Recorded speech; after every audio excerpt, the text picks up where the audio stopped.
So, bonjour. It is a pleasure to meet you, and it's a pleasure to sit down with you. Same here. It's a pleasure to meet you as well. And it's always a pleasure to meet anybody from India, and especially from Shillong. As I told you, I have family roots in Shillong, and it's always a pleasure to meet and talk about welcome students who are keen to learn about Europe and to interact with them. So I have been part of this type of programs for many years, also with IIM Shillong, and I've always enjoyed doing it. All right. A little bit about myself. I joined the IESEG many years ago, more than a decade ago, and have been since teaching here.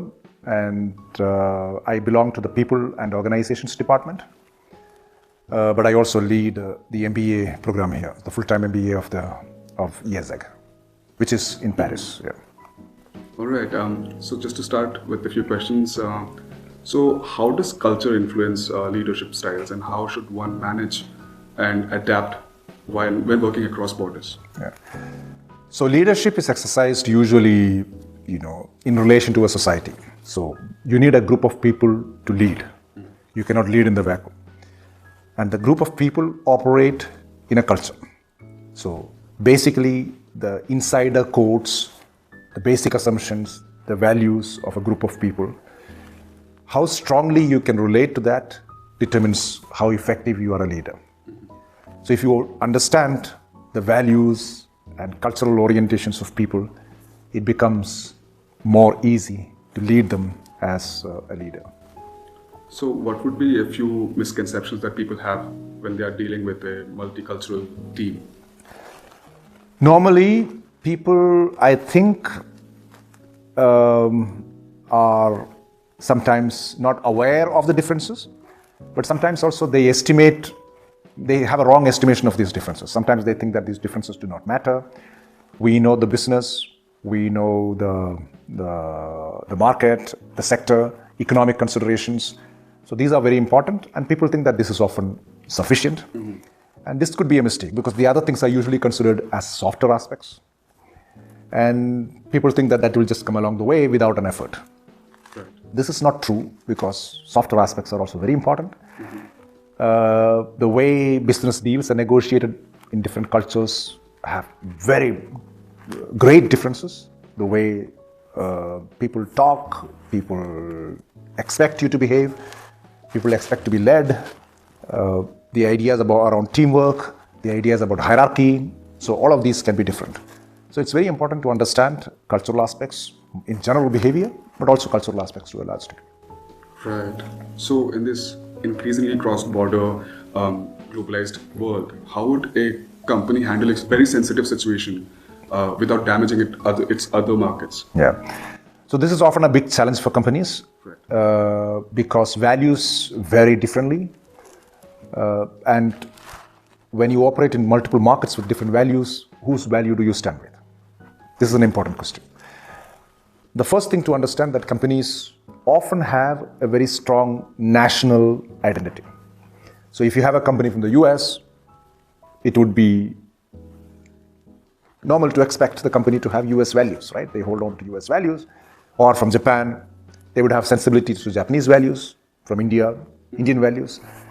So this is something that should drive the company. The question is, how much can you adapt to other cultures and other values?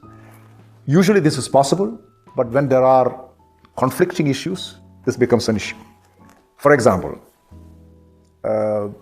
in the West, it's generally accepted that men, women, genders are equal, and equal rights and opportunities and privileges and duties should be equal for both. The roles are interchangeable. Mm-hmm. There should not be any discrimination on the basis of gender, race, etc. Now this may have different implications in different locations when the company operates. If you go to a country where there is a big disparity in gender-related roles, then the company finds it more challenging to adopt such a policy and to implement such a policy. There, more effort is required to ensure that gender egalitarianism survives. So, what role does cultural training play a part in creating future leaders and preparing them for this world? Yeah. So this is already exists in many companies. They do have, when you have expatriate assignments, they do have pre-departure trainings. So it's very structured and in a series of activities and the inputs that they receive from experts who knows about the destination country where you're going.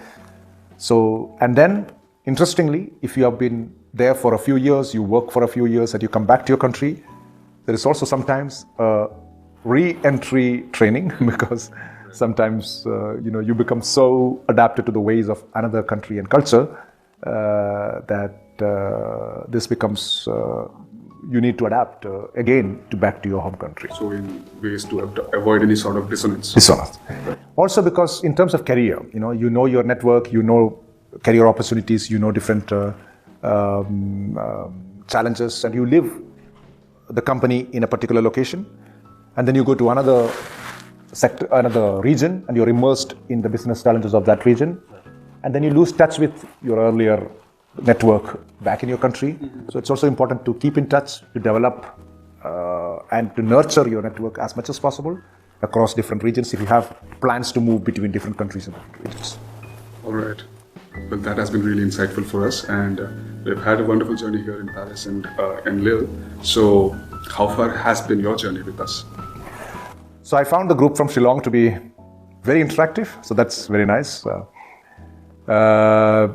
I should say Indian students in general love to talk and share their opinions, and this is very welcome. And some countries, when you teach in some countries, you can really see the difference. And I think the group from Shillong, also the fact that the particular group that you're talking about, your group has experience.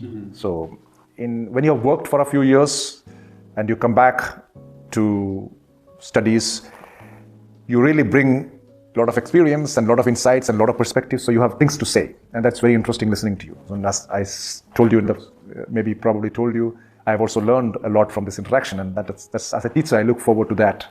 How much I can learn through interactions in a classroom. All right.